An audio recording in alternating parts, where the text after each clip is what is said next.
My boss gave me a direct order that was going to cost the company tens of thousands of dollars, so I followed it exactly and documented every single second of it. My name is Derek, I'm 34, and I've spent 11 years in warehouse logistics. The last 6 of those have been at Crestfield Distribution, a regional fulfillment center that handles product for about 40 retail clients. We receive inbound freight, sort it, process it, and ship it back out. On a busy day, we're moving 8,000 to 12,000 cartons through that building. Each carton has a barcode. You scan the barcode, the system pulls the weight and dimensions from the vendor's advanced shipping notice, and the carton gets routed. When everything's running right, that whole process takes about 4 seconds per box. 4 seconds. On a Monday morning in November, my supervisor Gary pulled me aside at 6:50 a.m. and said, and I'm quoting this word for word because I wrote it down 10 seconds later, "From now on, every single box that comes off a truck gets measured on all 3 sides and weighed on the floor scale before it gets scanned into the system. Every box, no exceptions." I looked at him. I looked at the dock behind him, where we had 4 trucks scheduled that day, carrying a combined total of around 400 individual cartons. Then I looked back at him. Let me explain why this was a disaster waiting to happen. The floor scale Gary was talking about is a single industrial platform scale, 1 scale. It sits at the end of Dock Bay 3. To use it, you roll a carton over on a cart, set it on the platform, wait for the reading to stabilize, write down the number, then grab your measuring tape and do length, width, and height. Then you carry all that data to the scan station and scan the barcode. On a good day, with someone who knows what they're doing, that's 2 minutes per box. Probably 3 if they're being careful. 2 minutes per box. 400 boxes. Just on Monday. I did that math standing on the dock. 800 man-minutes. That's 80 man-hours of work, just for Monday's inbound freight. We had 6 people on the receiving team. That's over 13 hours of work per person for inbound alone, and their shifts were 8 hours. And they had outbound staging responsibilities and put-away tasks on top of that. I said, Gary, can I ask, what's driving this change? Gary was 41 and had been promoted to receiving supervisor 8 months earlier after our previous supervisor, an excellent woman named Rosa, took a job at a larger facility in Columbus. Gary had been a lead before that.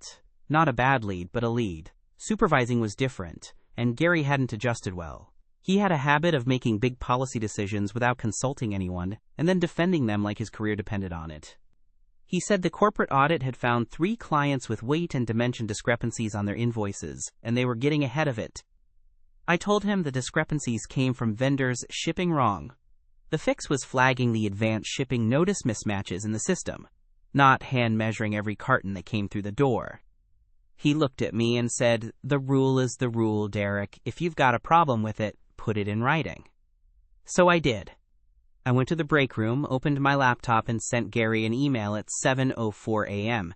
I laid it out in plain language. 6 people on the receiving team. 400 cartons scheduled for that day alone. 2 minutes per carton minimum for the manual process. That produced a backlog that would prevent same-day processing for the majority of Monday's inbound freight. 4 of our clients had next-day store replenishment requirements written into their contracts, and missing those windows triggered penalty clauses. I told him I was raising this concern before we started so the decision could be reviewed at whatever level he thought appropriate. I carbon copied our warehouse manager Phil and our operations director Sandra. Both of them received those emails and frequently didn't read them until something went wrong. Gary replied at 7:18 a.m. His entire reply was, "Confirmed. Proceed as directed."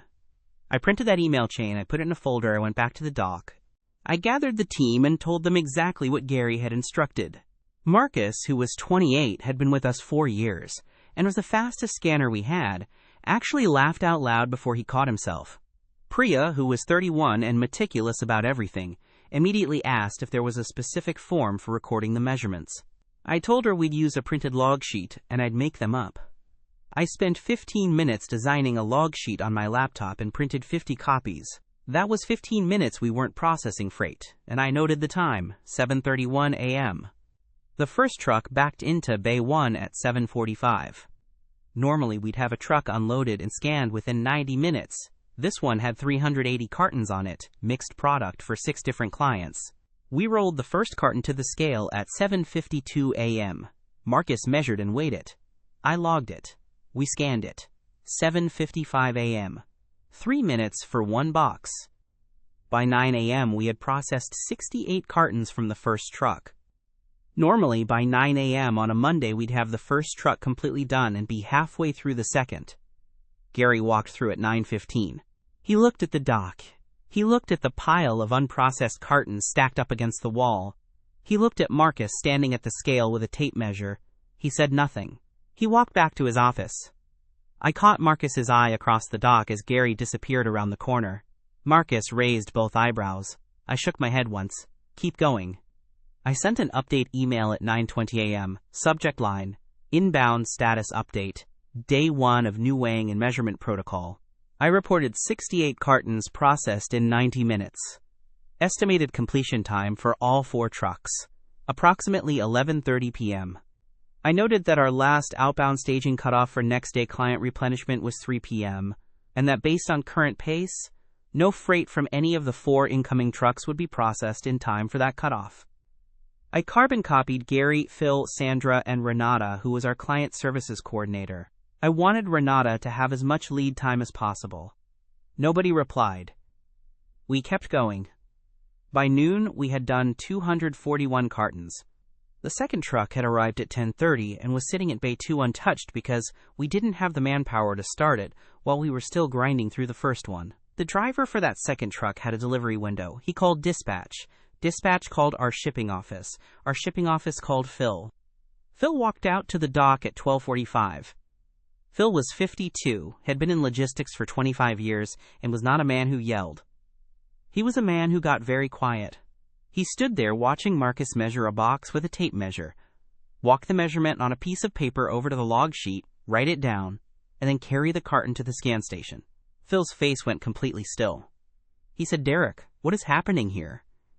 I said, "Gary's new receiving protocol, Phil. Every carton measured and weighed before scanning. You were copied on my morning email." He said, "Pull that email up for me right now." I had it on my tablet. I handed it to him. He read the 7:04 a.m. email. He read Gary's reply. He looked at the dock. 380 cartons on the first truck, 241 processed. 612 cartons on the second truck, 0 touched. 2 more trucks scheduled for 2 p.m. and 4 p.m. He said, "Do not stop what you're doing. Keep the documentation exactly as it is." Then he walked back toward the offices. I sent another update at 1 p.m. Same distribution list. 241 cartons processed. Second truck unstarted. 2 more trucks arriving that afternoon. Projected completion of all inbound, now pushed past midnight. I also noted that the contract penalty clause for Meridian Retail, one of our biggest clients, kicked in after a 24-hour delay on replenishment freight, and that their 380 carton shipment on the first truck would not be fully processed by end of business. Their shipment contained 14 SKU groups. The penalty was $1,200 per delayed SKU group. That's $16,800 in potential penalties. From one client. On day 1. I listed the contract terms and the numbers and let the math speak for itself. Renata called me at 1:15. She said 3 client reps were already calling asking where their freight was. I told her to say we were experiencing a processing delay due to a new internal protocol, that I was documenting everything, and that she'd have a full update by end of day.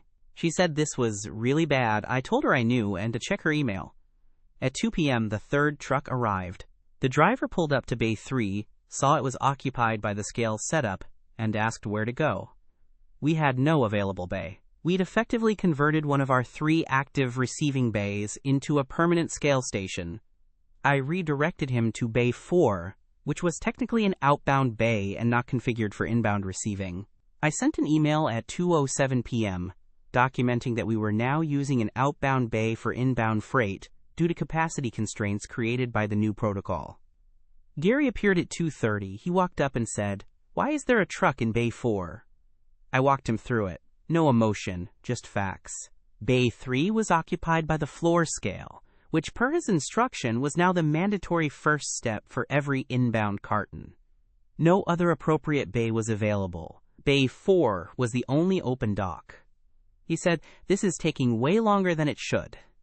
I said, Gary, I documented the time estimates this morning. My 7:04 a.m. email. 2 minutes per carton minimum on a single scale. That's a physical constraint. He said we should be going faster. I asked if he wanted me to skip any steps. He said no, do it right. He walked away. Priya was close enough to hear the whole thing. She didn't say anything. She looked at me steadily for a moment, then turned back to her log sheet and kept writing. I sent a 3 p.m. update. We had processed 389 cartons total. The 3 p.m. outbound cutoff had passed. 0 freight had made the window. I listed each affected client, their contract terms, and the estimated penalty exposure. I also noted that the 4th truck, a 490-carton load for Dunmore Grocery, another major client, was going to sit overnight because we wouldn't reach it before end of shift. Dunmore had a same-day processing requirement in their contract. Missing it triggered a $2,500 flat penalty plus a $150 per pallet surcharge. Their load was on 22 pallets. That was $5,800 from one truck alone. I did not editorialize. I just listed the facts and let Phil and Sandra and Renata do their own math. Sandra called at 3:45. Sandra was the operations director, 47 years old, and she ran a tight ship. She did not call me directly very often. She said, Derek, I've been reading your emails. Send me every piece of documentation you have from today. Everything. I asked if I should continue the current protocol tomorrow. She said they were having a conversation about that tonight and to keep doing what I was doing until I heard otherwise. I sent Sandra a complete package at 4:30 p.m., my original 7:04 a.m. email with Gary's reply, every hourly update, the log sheets with every carton's measurement and weight data, photos I'd taken of the dock at 9 a.m., noon, 2 p.m., and 4 p.m., showing the growing backlog, the truck redirect documentation, a summary sheet showing total cartons processed versus total received, penalty exposure by client, and projected carryover volume into Tuesday. The carryover was 847 cartons, on a day when we'd normally start Tuesday fresh with 0 backlog. My shift ended at 4 p.m. I stayed until 7 o'clock because Marcus and Priya and the rest of the team were still going, and I wasn't about to leave them there. We finished the first truck completely and made it through most of the second. The third and fourth trucks were sitting untouched. I sent a final end-of-day update at 7:05 p.m., copied everyone on the previous chain, and added the client services manager above Renata. Then I drove home and went to sleep. My phone started buzzing at 6:15 a.m. Tuesday. Renata Meridian was furious. They were talking breach of contract. Marcus Gary looked terrible. Whatever happened after I left was bad. And an email from Sandra. Subject line, all hands, 7:30 a.m., conference room B. I got there at 7:20. Gary was already sitting at the table and did not look at me when I walked in. Phil was there. Sandra was there. And sitting at the head of the table was a man I had seen exactly twice in my career. Victor, the regional vice president of operations. Victor flew in from the regional office when something had gone badly enough that it couldn't be handled by phone. Victor was 58, gray-haired, and he was not smiling. Sandra opened the meeting. As of yesterday's close of business, Crestfield had a 1,847 carton inbound backlog. 0 client replenishment orders fulfilled on time. 3 clients had already made formal complaints. Preliminary penalty exposure, between $40,000 and $60,000 depending on how the Dunmore and Meridian contracts were interpreted. Victor looked at Gary and said, walk me through how this happened. Gary said the audit finding required them to improve accuracy on weight and dimension data, and he implemented a manual verification process. Victor said, who approved this process change? Gary said he had authority over receiving operations protocols. Victor said, who did you consult before implementing it? Silence. Victor looked at me. He said, Derek, you were sending updates all day yesterday. Tell me what you knew and when you knew it. I said, before the first truck was unloaded, I sent Gary a detailed email explaining why the protocol would create a backlog that would prevent same-day client fulfillment.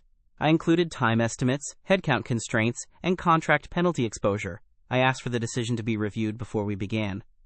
I put my folder on the table, printed copies of everything. I slid the 7:04 a.m. email to Victor first, with Gary's 7:18 a.m. reply clipped to it. Victor read it. He read Gary's reply. He set it down. Gary said he didn't think it would take that long. He said the team should have been moving faster. I said, Gary, I included the time estimate in the email. 2 minutes per carton minimum on a single scale. That's a physical constraint, not a performance issue. Gary said my estimate was off. Sandra said, Gary, the log sheets show an average process time of 2 minutes and 14 seconds per carton. Derek's estimate was accurate. I put the log sheets on the table, all of them. Every carton, every timestamp, every measurement. Victor picked up a few pages and looked through them. He said, You logged every carton individually? I said Gary's instruction was to measure and weigh every box, so we measured and weighed every box and documented every one. Gary said he didn't mean for us to log it like that. Victor looked at him and said, You told your team to measure and weigh every box. Your team measured and weighed every box and documented it. What exactly is your complaint here? Gary didn't answer. Phil said, quietly. Derek flagged it before it started. He gave Gary the chance to walk it back or escalate it. Gary confirmed in writing. Victor said, I see that. He was holding Gary's email, the one that said, Confirmed, proceed as directed. The meeting went on for another 20 minutes. Victor asked me about the receiving operation, about the advance shipping notice mismatch issue that supposedly triggered Gary's decision, and about what a real fix would actually look like. I told him the solution was a system flag that automatically queued cartons for manual review when the scanned weight or dimensions didn't match the vendor's advance shipping notice data within a set tolerance. No manual measuring of every box. Just an exception queue. Maybe 40 to 80 cartons a day on a bad day, handled by one person in a couple of hours. Victor wrote something down. Gary tried one more time. He said the audit finding was clear and they had to do something. Victor said, The audit finding said there were discrepancies. It did not say to shut down your operation to manually measure 8,000 boxes a day. That was your interpretation. The meeting ended. Sandra suspended the measurement protocol at 8 a.m. by direct order. We went back to normal scan and route. By 4 p.m. Tuesday, we had cleared 1/400 of the 847 cartons, pushing the high-priority client freight through first. By Wednesday noon, we were clean. Renetta spent most of Tuesday and Wednesday on the phone with client reps. Meridian accepted an apology and a service credit and did not pursue the penalty clause. Dunmore Grocery was less forgiving. They invoked the penalty and we paid it. $5,800. The other clients had delays but no formal penalty triggers. When everything was tallied up, total financial damage came to just under $28,000. The $5,800 penalty to Dunmore, service credits to keep other clients from walking, and the labor overtime cost from Tuesday's recovery effort. Sandra sent a company-wide email Thursday afternoon stating that any protocol changes affecting processing volume would require operations director approval before implementation. That was the public version. The private version happened on Wednesday afternoon. Phil pulled me aside in the hallway near the break room and told me Gary was being transferred to Eastfield, our smallest location. 40 employees, low volume, nowhere near the complexity of Crestfield. Not fired. Gary had been with the company 9 years and they were being decent about it, but he was out of the supervisor chair at Crestfield effective the following Monday. Then Phil said, Victor asked me for my recommendation on interim receiving supervisor. I said, okay. Phil said, I told him, you. I didn't say anything for a moment. I'd been in logistics 11 years and I knew what I was doing, but there's a difference between knowing you're capable of something and having someone with Phil's track record tell a regional vice president that you're the one. I thanked him and meant it. The interim title came with a $4 an hour raise. 3 months later, it became permanent, and the raise went to $7 above my previous rate. Sandra also approved the advance shipping notice exception queue system I described to Victor, and the IT team built a working version of it inside 6 weeks.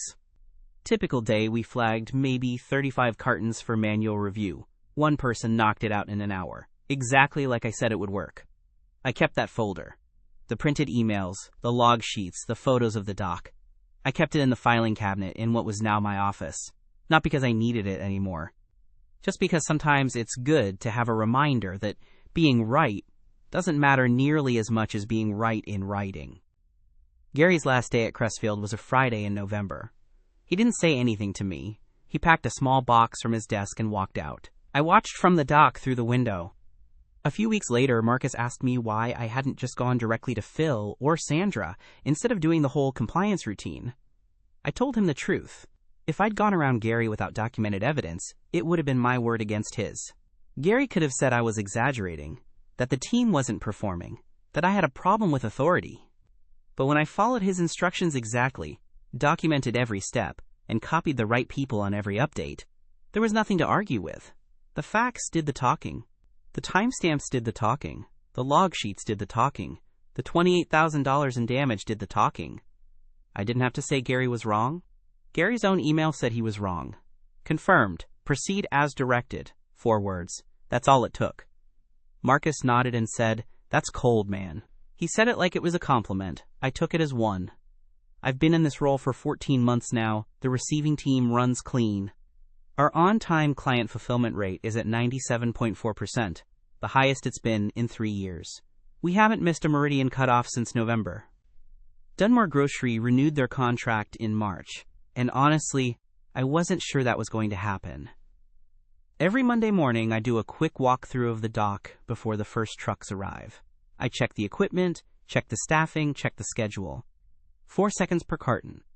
Scan and route, the way it should be. Sometimes I walk past the floor scale at the end of Bay 3, and I think about that morning. 7:04 a.m.